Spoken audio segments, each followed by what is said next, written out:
Good evening. Welcome to Action Island, presented by FanDuel. Tonight, we are breaking down an actual good game, folks. The Jets are taking on the Jacksonville Jaguars tonight, as I do every single week.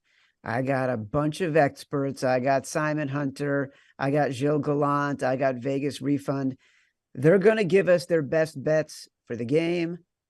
We are going to vote to keep one on the island. We're going to vote to kick one off the island. It's an island game. It's an island themed show. You may notice some of us more bundled up than usual. There is a bomb cyclone taking over the U.S. It gets cold on the island. Even the islands get cold at times. Don't forget, we got Dan Ravel on the Action Network news desk with an update on the markets for tonight's games. Everything we're talking about, all the picks, all the data, all the research available for free in the award-winning Action Network app. Reminder, we are presented by FanDuel. It's week 16 of the football season, and what better way to start off the week than with a Santa Barkley same-game parlay from FanDuel, America's #1 sportsbook. Whether you're new to FanDuel or already have an account, all you have to do is opt into the deal on FanDuel, and you'll get free bets back if your Thursday night Santa Barkley same-game parlay doesn't hit. NFL same-game parlays are the perfect way to combine your bets for a chance at a bigger payday. Build your own or tail us with whatever same-game parlay we come up with tonight. I mentioned the weather is a wild card everywhere. That includes in tonight's game. It's rainy, it's cold, it's windy. We got our very own meteorologist, Kevin Roth, with the latest and how it's going to impact the game. Kevin? Thanks, Chad. This game does look every bit as ugly as what I expected, and maybe even more so. Now, the rain is moving in. It's going to be rainy the majority, if not the entirety of the game, and it is a moderate soaking rain that's going to make it a little bit harder to throw it, make it a little bit harder to catch. You're likely going to see a few drop passes that otherwise would have been caught. And that increases turnovers as well. You're more likely to fumble when you've got that slick ball, the slick ground, everything that comes along with that rain. But the reason I say it could look even a little bit worse than what I was anticipating is that the latest forecast models have winds just ticked up a little bit more than what I was seeing as of a couple of days ago. Sustained winds 15 to 20 miles per hour, wind gusts of 30 to 35. That's not going to impact every throw. Shorter throws, intermediate throws are probably fine. But a few deeper throws, if you get caught in a 30-mile-per-hour wind gust, it can blow that off track. If you're trying to kick a long field goal, it can blow that off course. So while this isn't the kind of wind that will impact every single play, I do think over the course of the entirety of the game, that wind and rain combined is going to have an impact, and it's going to make it hard for these offenses to fire on all cylinders. Back to you. Thank you very much. Also from Evan Abrams on the Action Network research desk, this total is down to 36. It was at 42. This is the lowest total for a Jets game at home since 2011. We've set it all up, folks. Simon, lay it on us. Give us your first two best bets. Chad, yeah, brother. I wanted to take this under so bad. We saw all the movement last night, which is a shocker because it's, the first pick overall versus second pick overall. You expect this to be a hyped up, a bunch of points, but the weather disagreed. The weather we've seen shifted the last couple of hours. So I kind of look towards the under prop market. And that's where I feel like most people are going to get the value this weekend or tonight, I should say, where that's what you look for in these props. You're looking to capitalize on this bad weather because the books can only adjust so much, right? They don't want to get middled by a bunch of professionals. So they're going to try to keep moving these lines, catching up to this pro money coming in. But I have just start off the top here. Travis Etienne under 71.5 rushing yards. Not only is this a huge number, I think it's been bumped up just because of this weather, where the passing numbers have all dropped. The QB numbers are really low, but the running back numbers have kind of been bumped up. I'm getting good value here, where Travis Etienne, he's a good running back. Jets defense is really good against the run. I mean, they've only given up 2 games all season as someone ran for over 70 yards against them. And that was an indoor perfect weather kind of games. This is outdoors, sloppy. With this Jets defense, I love the fact that they're hanging a 71 here. This is just an automatic under bet for me. The fact that Etienne's strong suit as well as catching the ball in the backfield, that's where I see them using it. They're going to get him out wide, get him on the move, get him catching balls. Running the ball, I feel like he's just going to keep running into a brick wall here, and they're kind of going to get away from that with Etienne. So 71.5, I love that under. My next play is same thing with this Jacksonville team. I'm going to try to fade. It's Christian Kirk under. It's moved. It was 48. I don't know what it's at now, but we'll just take the under, whatever number it is.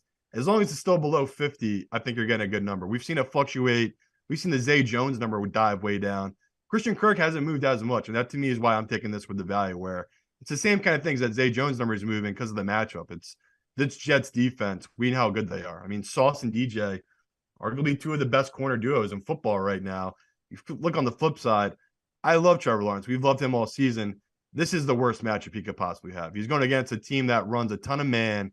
He loves zone. He does not like playing against man. That's what the Jets excel at. Now you're throwing in 15 to 20 per hour winds, all of that, and it's supposed to be cold. I don't know how these Jacksonville receivers are going to come up here and try to catch a bunch of balls. So the fact that this one hasn't moved as much, I feel like we're still getting good value. Just a good night for an under better. I mean, there's just going to be a ton of under props bet tonight. These are my two favorite. All right.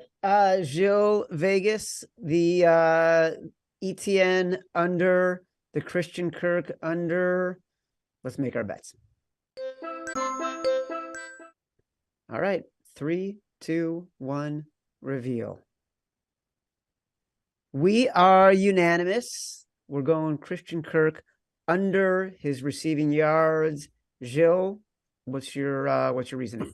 Yeah, Simon, I think detailed it pretty well, but pass catchers are probably going to have a real difficulty for the Jags today, just with the way that secondary is, especially in the slot where Kirk usually lines up. That's pretty much why I'm taking it over the rushing prop. The rushing prop, even though it is a good number, I just worry that that's where most of the offense, if any, is coming from. So I would just rather take the pass catching than the fading the rushing prop. Yeah, I think that's probably logical. Sometimes there's not a huge secret behind it. It's just what the circumstances dictate. Vegas, what's your thinking? Yeah, I took Kirk too. I think out of the three receivers, he probably has the best matchup just purely based off of being in the slot.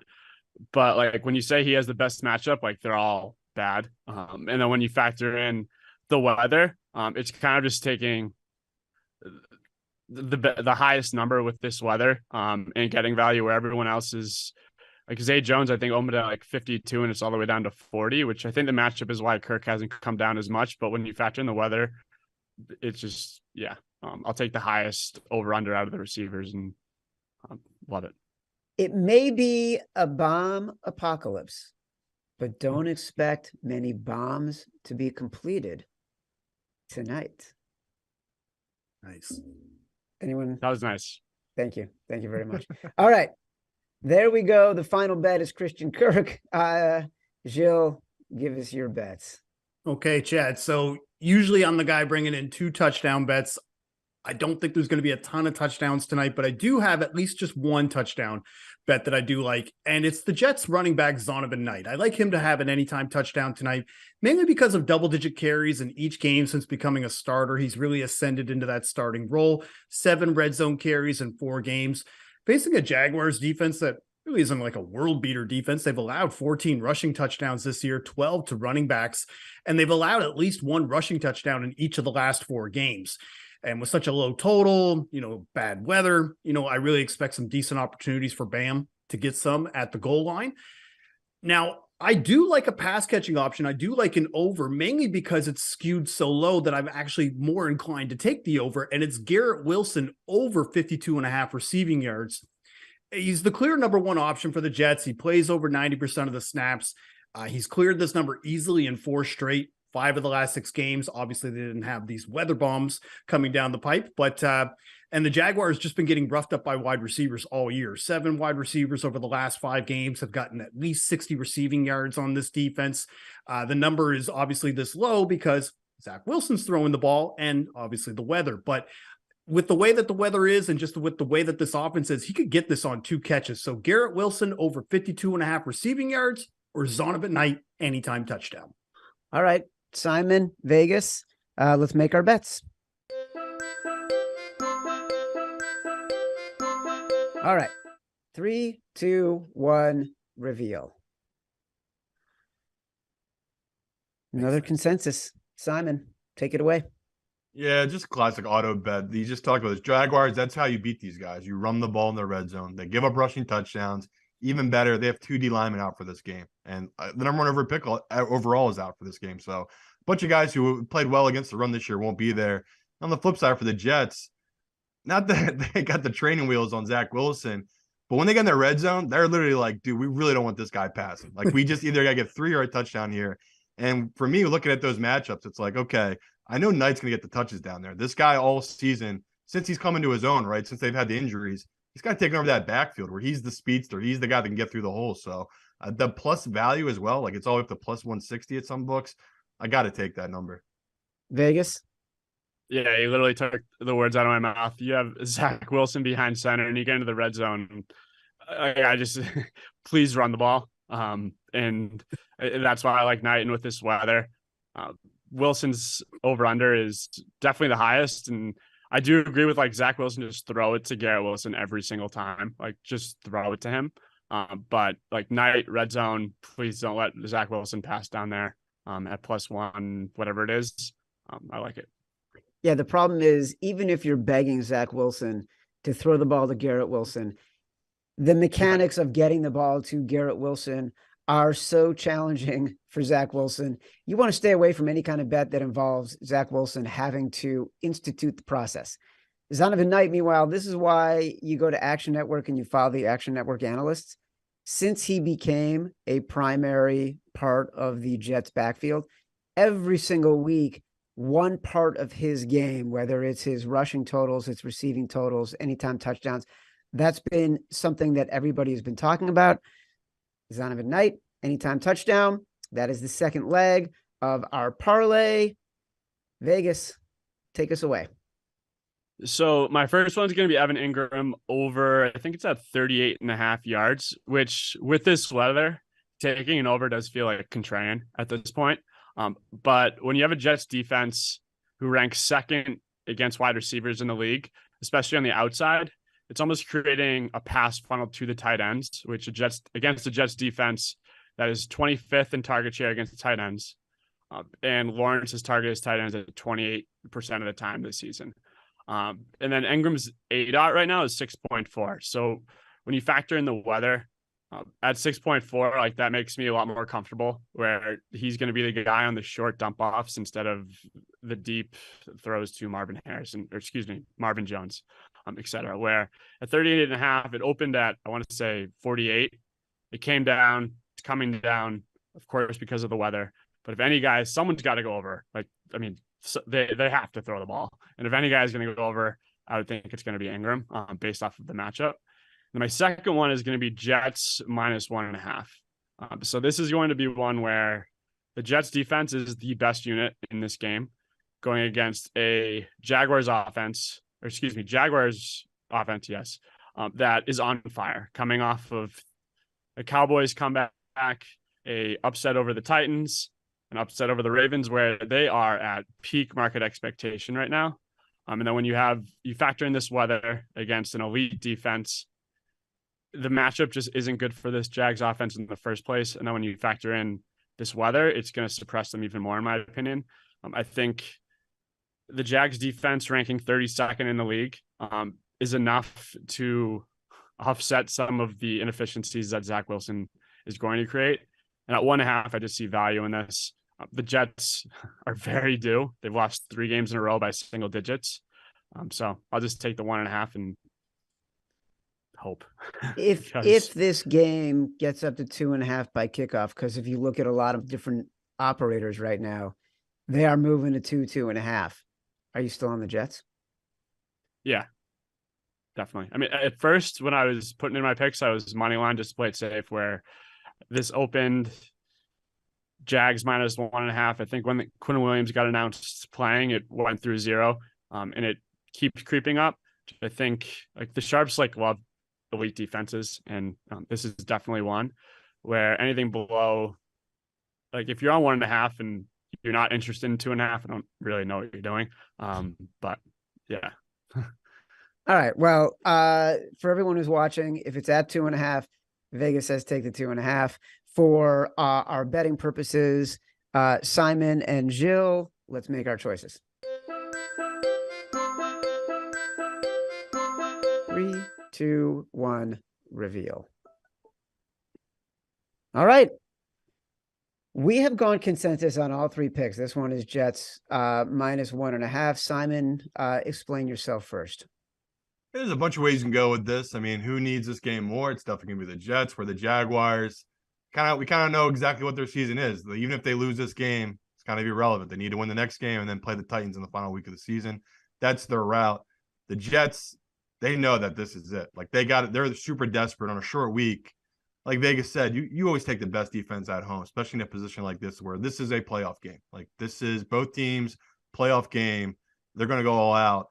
I look at this Jets team, the weather is just a huge factor. Like, all the strengths of Jacksonville being able to pass the ball and move the ball through the air. The Jets already had a great defense to counter that. Now you're throwing in really bad weather for a team from Florida coming up here. Again, it's not like Lawrence knows how to play in this weather. The kid went to Clemson. Like, they're not used to this cold, frigid rain. This is something you got to get used to playing in. So, to me, there's a bunch of stuff that weather-wise points to the Jets, but it's also just the number. Like, you're getting a short home favorite here between two teams that are equal under a field goal. Yeah, 2.5, I'd still take that number. So, to me, it's a great leg of throwing our parlay. Hey, Gilles, what are you saying? I think if you're betting on anything good to happen with Evan Ingram, you usually end up losing. So I'd automatically just throw that one out. But from a Jets standpoint, I feel like we're getting them actually at a better number because Jacksonville winning that game last week, kind of fluky, just with the way that pick six turned it around. If they didn't win that game, this line might be closer to 3.5. So I feel like we might be getting a little bit more value on the Jets as a result of that, of the Jags just being pretty lucky. Well, look, the Lions game against the Jets. I was just going to say that. That was kind of fluky too, right? With them scoring a game-winning touchdown, essentially with a backup tight end on a 4th and inches play that went for 50-something yards in a game where they probably might not have scored 6 points on offense without that. So those two factors alone make the line feel a little bit shorter than it should be. So the final leg. Go ahead. And the Jags are just like, when they're at home, they're just like a different beast, and like weird things happen down there. And if we're talking like common opponents, I want to say the last road game, actually, the Jags went on the road and beat the Titans, who were very like inflated in terms of perception, but they got destroyed by the Lions, who we just went over saying that the Jets probably should have beat last week. And that game was on the road for the Jags, and now they're going on the road, which like this. The Jets D is just an entirely different class. And like Simon said, when you factor in weather, we just need Zach Wilson to make a couple plays and not screw up. Yeah, well, you know, which is a big ask. Yeah. That always works out well. Darren Ravel, you're on the news desk. What do you got? Thanks, Chad. The Jaguars are a 1.5-point dog, getting 68% of the handle, 73% of the bets. Total at 37 was down to 36, 50% of the handle and 69% of the bets on the over, but it does depend on what book you're looking at. The weather update, there will be steady rain probably throughout. Could get really bad. The wind is blowing between 15 and 18 miles per hour. So I don't know. I love a good under, and I don't know if I'm going to even touch this. The most bet props, Travis Etienne to score a first touchdown, plus 550. Etienne to score anytime touchdown, plus 110. And Evan Ingram on the over of 40.5 receiving yards. And I'm reminding you that it is week 16 of the football season. And what better way to start than with a Santa Barkley same game parlay from FanDuel, America's #1 sportsbook. Whether you're new to FanDuel or already have an account, all you have to do is opt in and you'll get free bets if your Thursday night Santa Barkley same game parlay does not hit. NFL same game parlays are a perfect way to combine your bets for a chance at a bigger payday. Build your own or tail us with whatever same game parlay we come up with tonight. Chad, back to you. All right, Darren, thank you very much. To recap, our SGP features Christian Kirk under his receiving yards, Zonovan Knight anytime touchdown, the Jets as a favorite with a payout that you can see on the screen. And make sure you take advantage of this same game parlay from FanDuel. Don't forget, follow along, tag us at Action Network HQ. If you join us, these are the other bets that our experts had. Travis Etienne under his rushing yards, Garrett Wilson over his receiving yards from Gilles Gallant, and Vegas Refund also likes Evan Ingram over his receiving yards. This has been Action Island presented by FanDuel for Simon Hunter, for Gilles Gallant, for Vegas Refund, for our fantastic producers. I am Chad Millman, wishing everybody happy holidays this weekend. We will see you again next week.